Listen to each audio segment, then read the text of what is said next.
This information is for you if you're about to have or if you're recovering from a mid-urethral sling operation for stress urinary incontinence. You might also find it useful to share this information with your family and friends.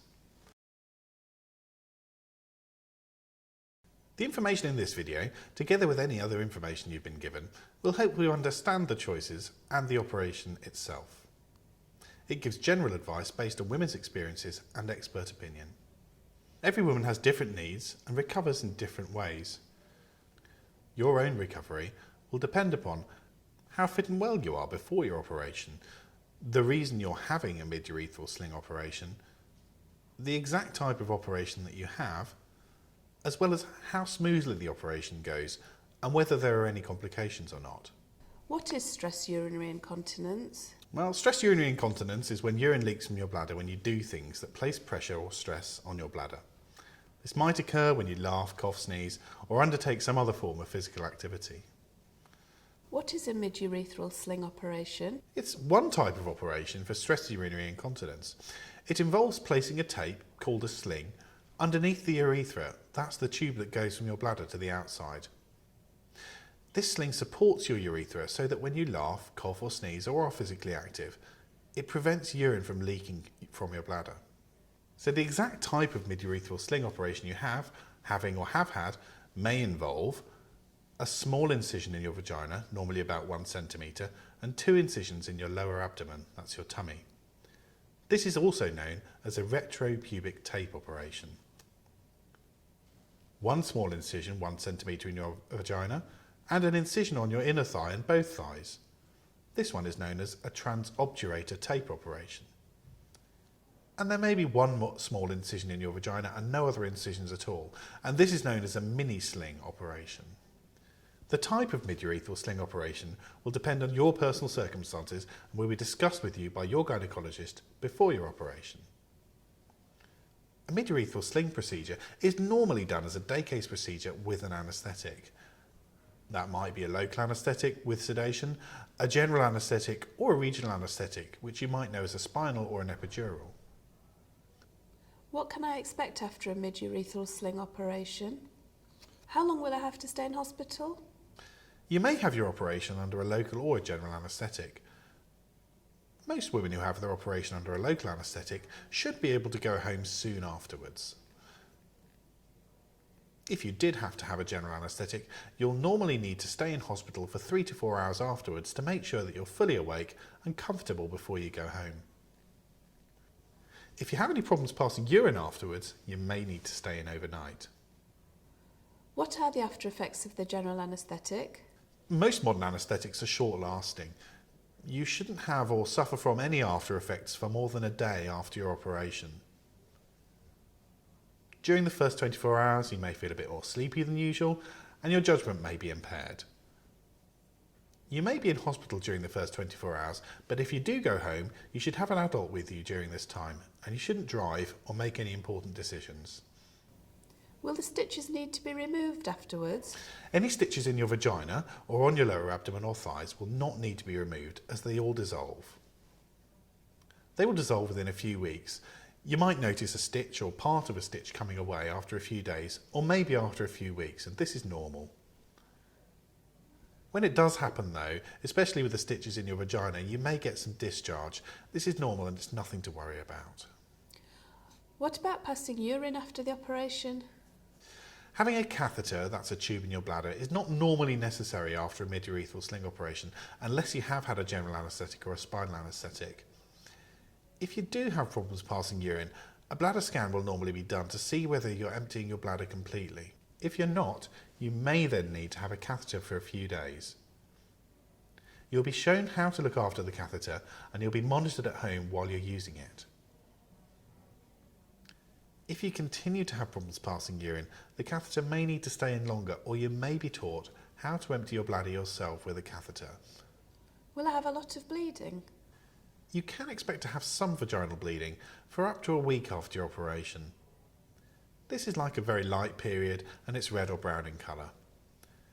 You should use sanitary towels rather than tampons, as using tampons could increase the risk of infection. Will it be very painful after the operation? You can expect some discomfort after your operation. If you've had a transobturator taper operation, you may experience a little more discomfort. You may have some pain in your legs and thighs for up to 2 weeks. For some women it may be longer than this. When leaving hospital, you'll normally be provided with painkillers for the pain you're experiencing. Most women just need paracetamol, but don't worry if you need something stronger. Sometimes painkillers that contain codeine or dihydrocodeine can make you sleepy, slightly sick and constipated. If you do need to take these medications, try to eat some extra fruit and fibre to reduce the chances of becoming constipated, and drink plenty of water. Taking painkillers as prescribed to reduce your pain will enable you to get out of bed sooner, stand up straight and move around, and all of these things will speed up your recovery. Will I be able to eat and drink straight away? You should be able to start eating and drinking as normal immediately after your operation if it was done under local anaesthetic, or 3 hours later if you had a general anaesthetic. What about washing and showering? Well, you should be able to have a shower or a bath as soon as you're able to get up and about after your operation. Will I be given any exercises to do? You'll be given some advice and information about some exercises to help you recover and about ways to move easily and rest comfortably. You should be given written information about this. Will I feel very tired after the operation? Well, you may feel tired for the first few days as your body is healing. It's unlikely that you'll feel tired for any longer than this. Is there anything that may slow down my recovery? It can take longer to recover from a mid-urethral sling operation in some circumstances. If you've had health problems before your operation, for example, women with diabetes may heal more slowly and be more prone to infection. If you smoke, smokers are at increased risk of getting a chest or wound infection during their recovery, and smoking can also delay the healing process. For women who are overweight, it can take longer to recover from the effects of the anaesthetic, and there's also a higher risk of complications such as infection and thrombosis, that's developing a clot. It can also take longer to heal if there are any complications during your operation. Recovering after an operation is a very personal experience. If you're following all the advice that you've been given but you don't think you're at the stage you should be, then speak to your GP. When should I seek medical advice after my operation? While most women recover well after a mid-urethral sling operation, complications can occur, as with any operation. You should seek medical advice from your GP or from the hospital where you had your operation, or NHS 111 or NHS 24, if you experience any of the following. Burning or stinging when you pass urine. If you've had blood in your urine, you may have a urine infection or cystitis. Treatment may be with a course of antibiotics. If you have difficulty passing urine and emptying your bladder. Any vaginal bleeding that becomes heavy or smelly. This may be due to an infection, and treatment may be with a course of antibiotics.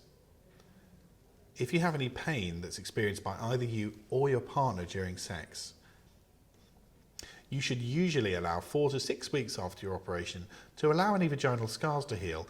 It's then safe to have sex as long as you feel comfortable. If you experience any discomfort or dryness, you might like to try a vaginal lubricant. You can buy this from your local pharmacy. Your doctor would only usually discuss the option of a mid-urethral sling operation with you once your own family is complete. This is because the benefits of having had a mid-urethral sling operation are likely to be affected by any future pregnancy and birth. If a woman is still of childbearing age and her family is complete, it's important to use contraception after your mid-urethral sling operation. For information on the most suitable form of contraception, speak to your GP. If you do become pregnant after having had the operation, your obstetrician may advise you to give birth by caesarean section. When will I be fit to return to work? Everyone recovers at a different rate, so when you think you're ready to return to work will depend on the type of work you do, the number of hours, and how you get to and from work. You may experience more tiredness than normal after any operation, so your return to work should be like your return to physical activity, with a gradual increase in the hours and activities of work. If you have an occupational health department, they'll be able to advise you on this.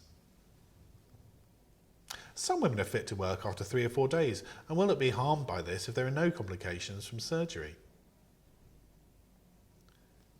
Many women are able to go back to normal work after 2 to 3 days if they've been building up their levels of physical activity at home.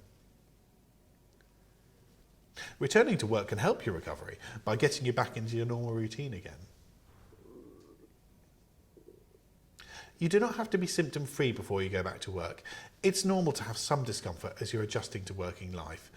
You might also like to see your GP or occupational health department before you go back to work and do certain jobs. Discuss this with them before your operation. You shouldn't feel pressurised by family, friends or your employer to return to work before you feel ready. You do not need your GP's permission to go back to work. The decision is yours.